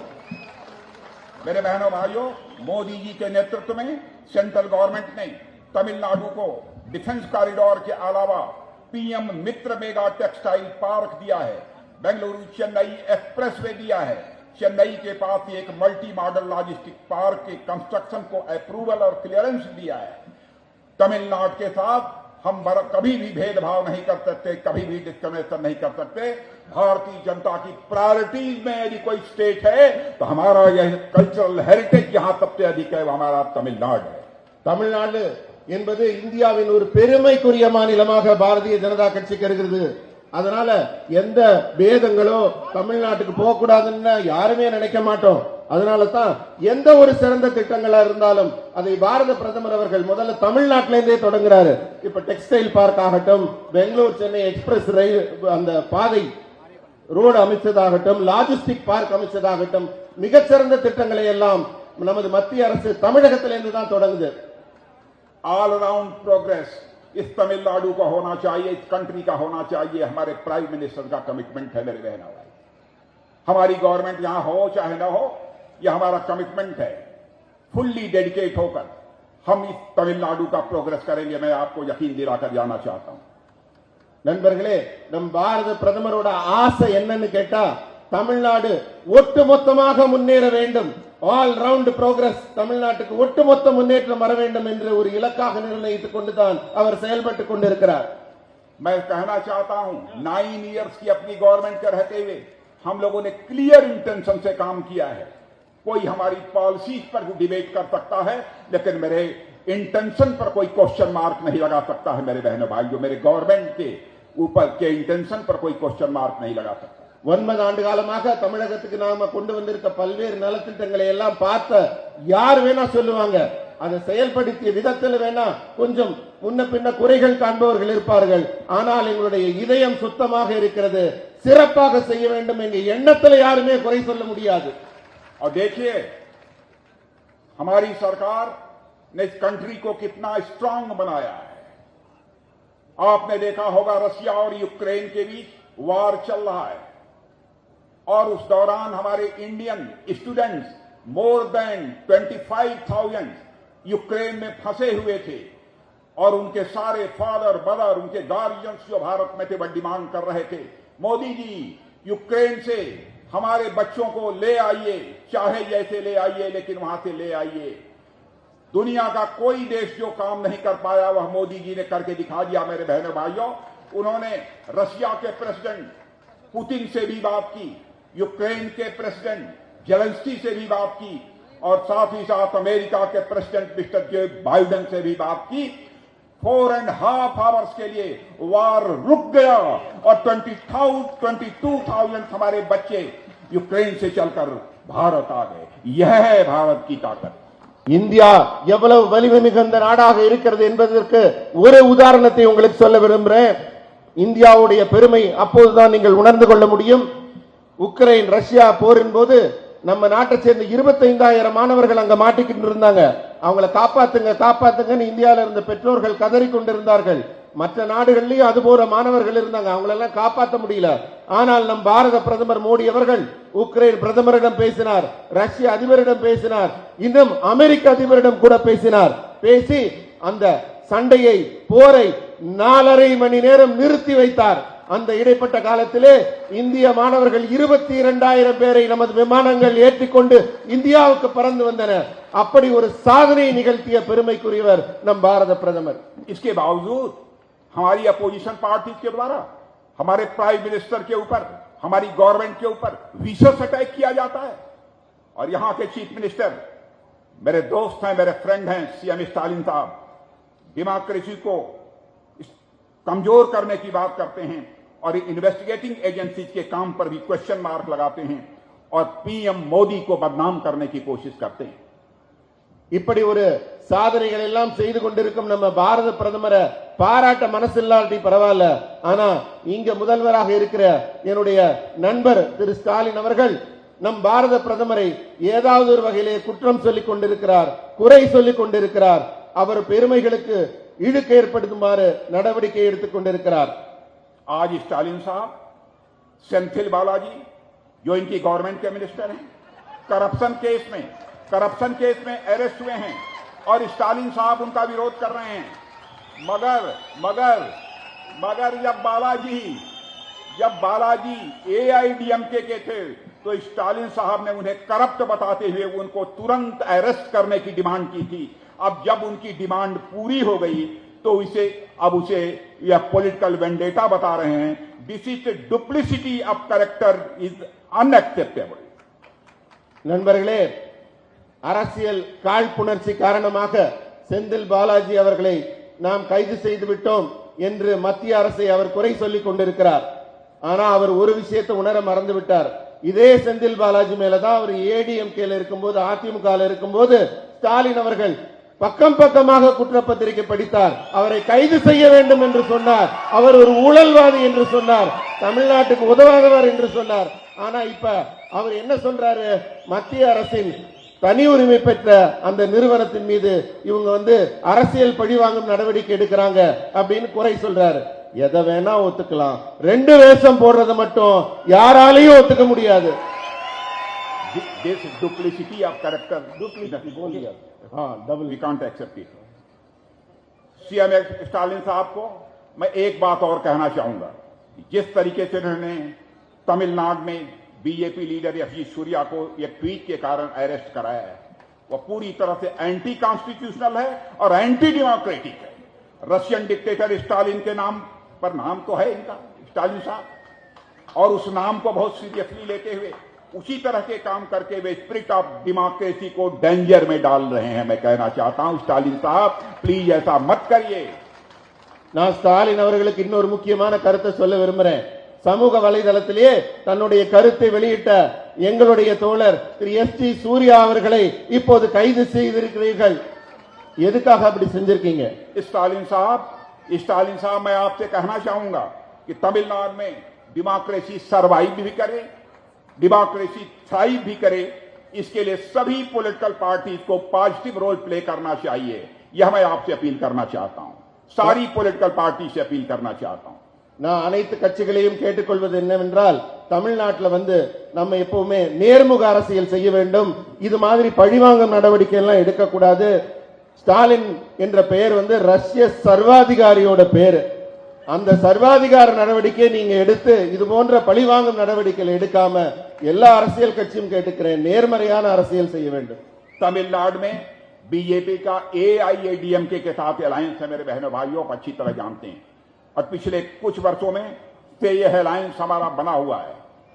We value our alliance partners because NDA is not our compulsion but is a commitment. நம்ம தமிழகத்திலே நாம் அதிமுகவுடன் கூட்டணியில் இருக்கிறோம். எப்பவுமே கூட்டணி தர்மத்தின்படி நாம் கூட்டணி கட்சியின் மீது மிகுந்த மரியாதையும் அவர்கள் கூடிய அங்கீகாரத்தையும் கொடுப்பதற்கு எப்போதும் தயாராக இருக்கிறோம். मेरे बहनों भाइयों, हम भूल नहीं सकते जब एनडीए की सरकार बनी थी अटल बिहारी वाजपेयी जी की लीडरशिप में, तो उस समय इस यहां की तमिलनाडु की डॉटर, तमिलनाडु की बेटी पुरुतचेरी थलवी जया अम्मा ने ही साथ दिया था. बहनों भाइयों, इसलिए हम उसको भूल नहीं सकते. தமிழர்களே நாம் எப்பவுமே நன்றி மறக்க மாட்டோம். ஏன்னா நம்ம என்டிஏ அரசு வாஜ்பாய் அவர்கள் தலைமையிலே மத்தியில் அமைந்த போது நமக்கு உறுதுணையாக இருந்து ஆதரவு கொடுத்தவர் தமிழ் பெண், நம்முடைய மரியாதைக்குரிய அதிமுகவின் தலைவி செல்வி ஜெயலலிதா அவர்கள். तमिलनाडु की पॉलिसी में उनका बहुत बड़ा कंट्रीब्यूशन है. गरीबों के लिए काम करना, उनको डिग्निफाइड लाइफ देना, यह हमारी जया अम्मा का मेन ऑब्जेक्टिव था. அந்த அதிமுகவின் தலைவியாக இருந்த அவர் மீது தமிழகம் பெரிய மதிப்பும் மரியாதையும் வைத்திருந்தது. நாமும் அவர்கள் மீது மிகுந்த மதிப்புடன் இருக்கிறோம். ஏழைகளுக்கும் பெண்கள் முன்னேற்றத்திற்கும் அவர் அரும்பாடுபட்டவர். उसी तर्ज पर मोदी जी ने भी सोसाइटी के वीकर सेक्शन को एम्पावर करने की अपनी तरफ से भरपूर कोशिश की है. அதே போலத்தான் ஏழைகள் முன்னேறுவதற்காக நம் பாரத பிரதமர் திரு மோடி அவர்களும் பெரும் பங்காற்றிக் கொண்டிருக்கிறார். जैसे तमिलनाडु के साथ अटल बिहारी वाजपेयी जी पर्सनल रिलेशनशिप रखते थे, वैसे ही हमारे मोदी जी भी तमिलनाडु के साथ एक पर्सनल रिलेशनशिप रखते हैं. इसकी झलक उनके काम में दिखती है. श्रीलंका में तमिल रिफ्यूजीज के एम्पावरमेंट के लिए वह लगातार कोशिश कर रहे हैं. நண்பர்களே, எப்படி வாஜ்பாய் அவர்கள் தமிழ் மக்கள் மீது மிகுந்த அன்பும் பாசமும் கொண்டிருந்தாரோ அதே போல நம் பாரத பிரதமர் அவர்களும் தமிழர்கள் மீது மிகுந்த அன்பும் பாசமும் கொண்டிருக்கிறார்கள். இதை நீங்க உணர்ந்துக்கலாம். எப்படின்னா, இலங்கையில் வாழும் தமிழர்கள் கூட நலமாக இருக்க வேண்டும் என்று அவர்கள் நலனுக்காக நேரில் சென்று நடவடிக்கை எடுத்தவர் நம் பாரத பிரதமர் திரு மோடி அவர்கள். 2015 में जब प्रधानमंत्री बनने के बाद मोदी जी श्रीलंका गए थे, तो उन्होंने जाफान एरिया का भी श्रीलंका में, जाफना एरिया का भी श्रीलंका में उन्होंने दौरा किया था. और वह ऐसा करने वाले भारत के पहले प्रधानमंत्री बने भाइयों. अब करीब 27,000 तमिल ब्रदर्स एंड सिस्टर को न्यू हाउस दिए, जो वहां के सिविल वार के चलते होमलेस हो गए थे. நண்பர்களே, 2015 நம்ம பாரத பிரதமர் மோடி அவர்கள் ஸ்ரீலங்கால ஜாஃப்னாங்கிற இடத்துக்கு போனார். இதுக்கு முன்னாடி எந்த இந்திய பிரதமரும் அங்க போனதில்லை. அங்க நடந்த உள்நாட்டு கலவரத்தால தமிழர்கள் அதிகம் பாதிக்கப்பட்டு தமது வீடு நிலங்கள் எல்லாத்தையும் இழந்திருந்தாங்க. அதை பார்த்த உடனேயே அங்க இருக்கும் தமிழர்களுக்கு 27,000 வீடுகளை உடனே கட்டி கொடுத்தவர் நம் பாரத பிரதமர் அவர்கள். Our government under the leadership of Prime Minister Narendra Modi is committed to ensuring that Tamil refugees in Sri Lanka live with peace, equality and dignity. இலங்கையில் வாழும் தமிழர்கள் அவர்களுக்குரிய அரசியல் சாசன உரிமையோடும் அமைதியோடும் மகிழ்ச்சியோடும் வாழ்வதற்கு என்னென்ன நடவடிக்கை எடுக்க வேண்டுமோ அதையெல்லாம் தொடர்ந்து நமது பாரத பிரதமர் அவர்கள் எடுத்துக் கொண்டிருக்கிறார். तमिलनाडु में लाखों की संख्या में फिशरमैन रहते हैं और कांग्रेस की सरकारों के समय न जाने कितने फिशरमैन श्रीलंका द्वारा अरेस्ट किए गए. कई बार तो उनको अपनी जिंदगी भी गंवानी पड़ी, उनकी मौत हुई. मगर पहली बार देश में ऐसी सरकार आई है कि श्रीलंका के साथ अच्छे डिप्लोमेटिक रिलेशंस को फिशरमैन कम्युनिटी को रिलीफ देने में यूज कर रही है. நண்பர்களே, அடிக்கடி நம்ம செய்தியில பார்த்துக்கிட்டே இருந்தோம். இலங்கை கடற்படையால இந்திய மீனவர்கள் லட்சக்கணக்கான மீனவர்கள் இருக்காங்க. அவங்க இலங்கை கடற்படையால சுடப்பட்டாங்க, கைது செய்யப்பட்டாங்க, பறிமுதல் செய்யப்பட்டது அவங்க படகுகள் எல்லாம். இது காங்கிரஸ் திமுக ஆட்சியில தினம் தினம் தினம் நடந்து கொண்டே இருந்தது. ஆனால் நம் பாரத பிரதமர் மோடி அவர்கள் ஆட்சி பொறுப்பு ஏற்றவுடன் ஸ்ரீலங்காவுடன் அருமையான ஒரு ராஜாங்க உறவு ஏற்படுத்தப்பட்டு இப்பெல்லாம் அந்த மாதிரி செய்தி வருதா? மீனவர்கள் எவ்வளவு பாதுகாப்புடன் இருக்கிறார்கள். और बहनों भाइयों, जहां तक मेरी इंफॉर्मेशन है, करीब 1600 से अधिक इंडियन फिशरमैन श्रीलंका सरकार की कस्टडी से रिलीज कराए गए हैं और इनमें सबसे ज्यादा लोग इसी तमिलनाडु के हैं. 300 से अधिक फिशरमैन बोट्स भी छुड़ाई गई. நண்பர்களே, சமீபத்தில் கூட எல்லை மீறி சென்றிருந்த மீனவர்கள் என்ற குற்றச்சாட்டின் பேர்ல 1600 மீனவர்கள் அங்கு கைது செய்யப்பட்டிருந்தாங்க. அவங்க அத்தனை பேரும், அதுல பெரும்பாலானவர்கள் தமிழர்கள், அத்தனை பேரும் விடுதலை செய்யப்பட்டு விட்டார்கள். 300க்கும் அதிகமான படகுகளும் விடுதலை செய்யப்பட்டது. और मैं कॉन्फिडेंस के साथ कहना चाहता हूं, मेरे तमिलनाडु के brothers and sister, Bharatiya Janata party से हिंदुस्तान की द ओनली पार्टी जो कि सबसे क्रेडिबल पॉलिटिकल पार्टी है. हमारे कहने और करने में कोई अंतर नहीं होता है. हमारे वर्ड्स और डीड्स में कोई अंतर नहीं है. दूसरी पॉलिटिकल पार्टी कहती कुछ है और करती कुछ है. पॉलिटिकल पार्टीज और पॉलिटिकल लीडर्स की वर्ड्स और डीड्स, इन दोनों के बीच अंतर होने के कारण ही भारत की पॉलिटिक्स में क्राइसिस ऑफ क्रेडिबिलिटी बढ़ी है, विश्वसनीयता का संकट बढ़ा है. भारत की पॉलिटिक्स में पैदा हुए इस क्राइसिस ऑफ क्रेडिबिलिटी को यानी चैलेंज के रूप में किसी पॉलिटिकल पार्टी ने एक्सेप्ट किया है तो भारतीय जनता पार्टी ने एक्सेप्ट किया है. நண்பர்களே, தமிழகத்தின் சகோதர சகோதரிகளே, நீங்கெல்லாம் ஒரு வித்தியாசத்தை பாரதிய ஜனதா கட்சியில புரிஞ்சுக்கணும். பாரதிய ஜனதா கட்சி நேர்மையாக செயல்படும் கட்சி. எதை சொல்கிறோமோ அதை கண்டிப்பாக செய்து முடிக்கும் கட்சி. தமிழகத்திலேயோ இந்தியாவிலேயோ இருக்க மற்ற கட்சிகள் எல்லாம் அவர்கள் சொல்லுக்கும் செயலுக்கும் சம்பந்தமே இருக்காது. அவங்க நடவடிக்கைகள் மாறுபாடாகவும் வேறுபாடாகவும் இருக்கும். ஆனால் பாரதிய ஜனதா கட்சி மட்டும்தான் அந்த நம்பிக்கைக்குரியவராக மக்களின் நம்பிக்கையை பெற்று சொல்வதை கண்டிப்பாக செய்கிறது. அதனாலதான் வெறும் இந்தியால மட்டுமல்ல, உலக நாடுகளும் இந்தியாவை இப்போது நம்ப தொடங்கி இருக்கிறது. हमने कहा था कि आर्टिकल 370 को समाप्त करेंगे और जम्मू कश्मीर का भी वही स्टेटस होगा जो हिंदुस्तान के दूसरी स्टेट्स का होगा. और आपने देखा कि पार्लियामेंट में मेजॉरिटी मिलते ही चुटकी बजाकर हम लोगों ने आर्टिकल 370 को समाप्त कर दिया और आज जम्मू कश्मीर स्टेट का भी वही दर्जा है जो कि हिंदुस्तान के अन्य राज्यों का दर्जा है. ஆர்டிகல் 370 ஒரு சட்டம் ஜம்மு காஷ்மீரை இந்தியாவிலிருந்து பிரிச்சே வச்சிருந்தது. அப்ப நாங்க ஒரு வாக்குறுதி கொடுத்திருந்தோம், ஆர்டிகல் 370 நாம் கேன்சல் செஞ்சிருவோம். ஆட்சி பொறுப்பு ஏற்றவுடன் மோடி அவர்கள் முதலில் செய்த பார்லிமெண்ட்ல நிறைவேற்றிய சட்டம் ஆர்டிகல் 370 நீக்கியதுதான். இப்ப ஜம்முவும் காஷ்மீரும் இந்தியாவின் ஒரு மாநிலமாக, இந்தியாவின் ஒரு அங்கமாக எந்த விதமான பிரச்சனைக்கு இடமில்லாமல் தொடர்வதற்கு காரணம் நம் பாரத பிரதமரின் துணிச்சலான முடிவு. हम लोगों ने प्रॉमिस किया था यदि हमारी गवर्नमेंट बनेगी तो हम अयोध्या की धरती पर भव्य राम का मंदिर बनाकर रहेंगे. अब जाकर देख सकते हैं कि भव्य राम के मंदिर का निर्माण अब लगभग पूरा हो चुका है मेरे बहनों भाइयों, और शायद जनवरी महीने से वहां दर्शन करने के लिए भी आप जा सकते हैं. நண்பர்களே, நாம் ஆட்சிக்கு வந்தால் கண்டிப்பாக ராமர் பிறந்த பூமியிலே அயோத்தியில் ராமருக்கு ஒரு கோவிலை எழுப்புவோம் என்று வாக்குறுதி கொடுத்திருந்தோம். இப்ப அங்க அருமையான ஒரு கோவில் ராமருக்காக உருவாக்கப்பட்டு விட்டது. வரும் ஜனவரி மாதத்திலிருந்து நீங்கள் அனைவரும் அங்கு சென்று தரிசனம் செய்யும் வாய்ப்பு இருக்கிறது. हमने यूनिफॉर्म सिविल कोड की भी बात कही थी। वैसे कई स्टेट्स इसे लागू करने की कोशिश कर रही हैं, लोगों के बीच कंसेंसस बनाने की कोशिश कर रही हैं।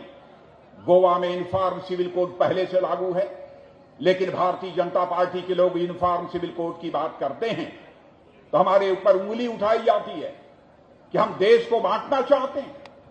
बहनों भाइयों, हमारे कॉन्स्टिट्यूशन के डायरेक्टिव प्रिंसिपल में यह मेंशन्ड है यूनिफॉर्म सिविल कोड। हम जो कुछ भी कर रहे हैं अंडर कॉन्स्टिट्यूशनल प्रोविजंस कर रहे हैं, कॉन्स्टिट्यूशन की अवमानना नहीं कर रहे हैं। और जहां तक भारतीय जनता पार्टी का सवाल है, हम कास्ट, क्रीड और रिलीजन की पॉलिटिक्स नहीं करते, हम ह्यूमैनिटी और जस्टिस की पॉलिटिक्स करते हैं। நண்பர்களே, நாடு மொத்தத்திலும் பொது சட்டம் யூனிஃபார்ம் சிவில் கோட் வாழும் மனிதர்கள் எல்லாம் ஜாதியாலேயோ மதத்தினாலேயோ இனத்தினாலேயோ மற்ற ஏற்றத்தாழ்வுகளாலேயோ பிரிச்சு பார்க்க கூடாது. அனைவரும் ஒன்று, இந்திய நாட்டில் இருக்கும் மக்கள் அனைவரும் ஒருவரே என்ற உயர்ந்த இலக்கோடு உயர்ந்த லட்சியத்தோடு இருக்கணும்னு நினைக்கிறோம். கோவால கூட இந்த யூனிஃபார்ம் சிவில் கோடுங்கிற அனைவரும் பொது உடைமையா இருக்கிற அந்த சட்டம் அமலில் இருக்கு. ஆனா மொத்த இந்தியாவுக்குமாக பாரதிய ஜனதா கட்சி பேசும்போது மட்டும் ஏதோ பிரிவினைவாதம் பேசுவதாக சில கட்சிகள் குரல் கொடுக்கின்றன. ஆனால் இந்த உயர்ந்த எண்ணத்தை ஜாதி மத இன பேத பிரிவுகள் இல்லாத உன்னதமான பொதுஜன சட்டத்தை யூனிஃபார்ம் சிவில் கோட் சட்டத்தை புரிந்து கொள்ள வேண்டும். वसुधैव कुटुंबकम, the whole world is family, यह मैसेज देने का काम सारी दुनिया को, दुनिया के किसी एक देश से गया है तो हमारे और आपके देश केवल और केवल भारत से गया है मेरे बहनों भाइयों।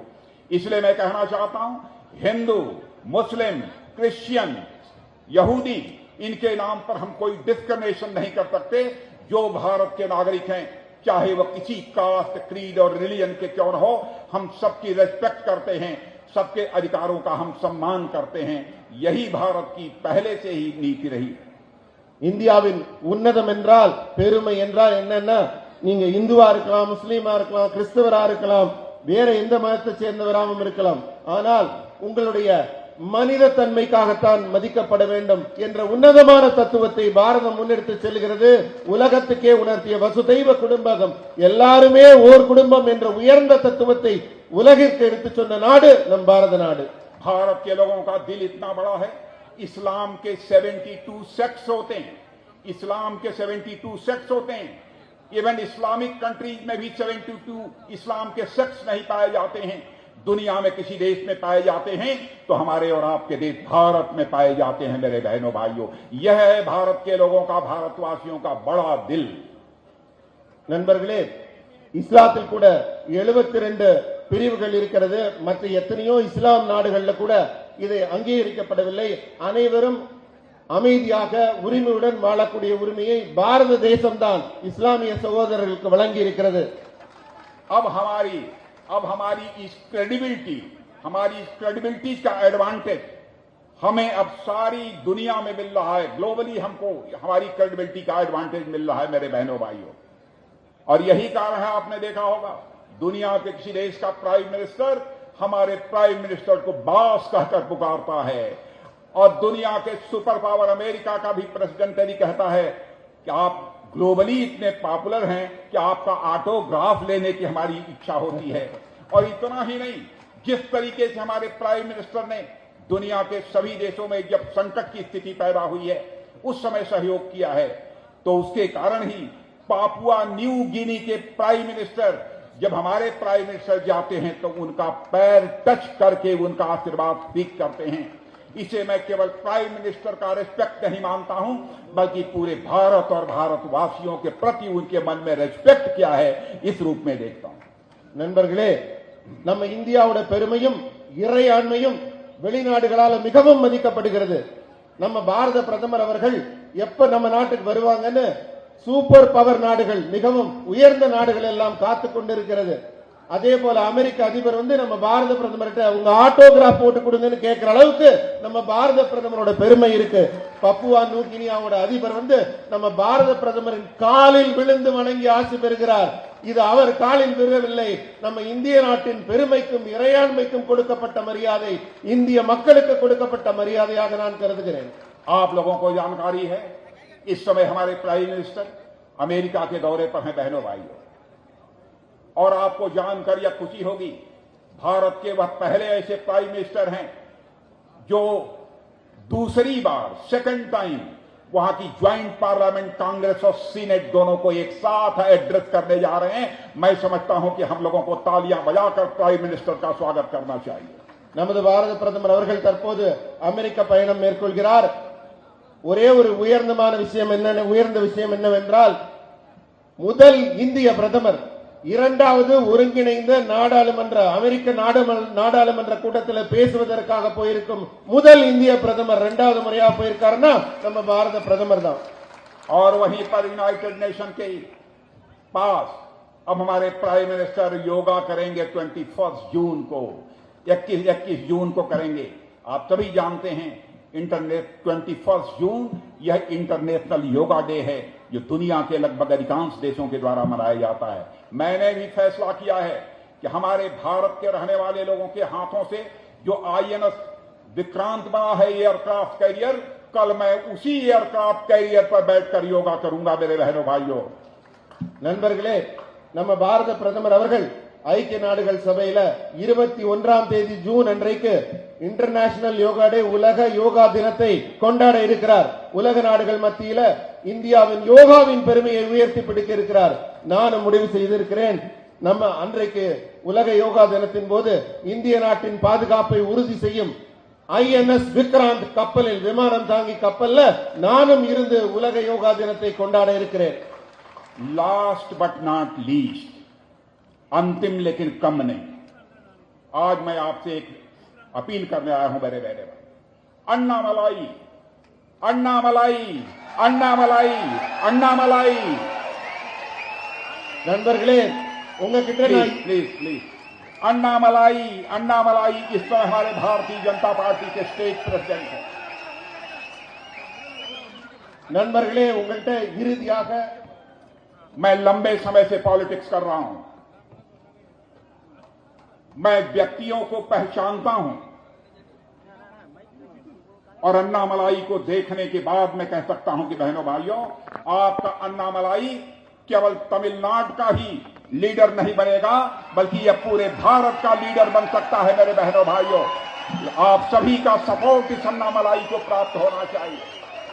நண்பர்களே, அண்ணாமலை அண்ணாமலை அண்ணாமலை அவர்களை பற்றி நான் ஒரு குறிப்பு சொல்கிறேன். நான் பல ஆண்டுகளாக அரசியல்ல இருக்கேன். ஒருத்தரை பார்த்த உடனே அவரை பத்தி என்னால சொல்ல முடியும். நான் அண்ணாமலை அவர்களை பார்த்து சொல்கிறேன், அவர் உங்க தமிழ்நாட்டுக்கு மட்டும் தலைவர் இல்ல, மொத்த இந்தியாவிற்குமான தலைவராக அவர் உருவாகி கொண்டிருக்கிறார். जिस तरीके से Annamalai under the leadership of the prime minister Narendra Modi यह काम कर रहे हैं बहनों भाइयों, और उनकी पॉलिसीज को इंप्लीमेंट कराने के लिए बराबर संघर्ष कर रहे हैं, उसकी जितनी भी सराहना की जाए, उसको जितना भी प्रेज किया जाए वह कम है। நண்பர்களே, பாரத பிரதமர் அவரின் கட்டளைக்கிணங்க அவரிடும் கட்டளைகளை இங்கே அவர் தமிழகத்தில் செயல்படுத்தியும் வேகத்தையும் அந்த செயல்முறையும் பார்க்கும்போது அவரை எவ்வளவு பாராட்டினாலும் தகும் உங்க தமிழக மாநில தலைவரை। ब्रदर्स एंड सिस्टर्स, आप सबको मैं धन्यवाद देना चाहता हूं। बहुत ही पेशेंटली आपने हमको सुना है, जबकि मैंने हिंदी में बोला है, फिर भी आपने सुना है। तो मैं एक बार अपना शीश झुकाकर आप सभी लोगों के प्रति आभार व्यक्त करता हूं, अपना ग्रेटिट्यूड एक्सप्रेस करता हूं। சகோதர சகோதரிகளே, ரொம்ப பொறுமையா அமர்ந்து என்னுடைய உரையை கேட்டீங்க. இத்தனைக்கும் நான் ஹிந்தியில பேசினேன். இருந்தாலும் நீங்கள் இவ்வளவு ஆர்வமாக பொறுமையாக என் உரையை கேட்டீர்கள். தலை வணங்கி உங்கள் அனைவருக்கும் என் நன்றிகளை தெரிவித்துக் கொள்கிறேன்। और अपनी बात मैं समाप्त करता हूं। बोलिए भारत माता की जय, भारत माता की जय। नंदरी, நன்றி, नंदरी, नंदरी। धन्यवाद।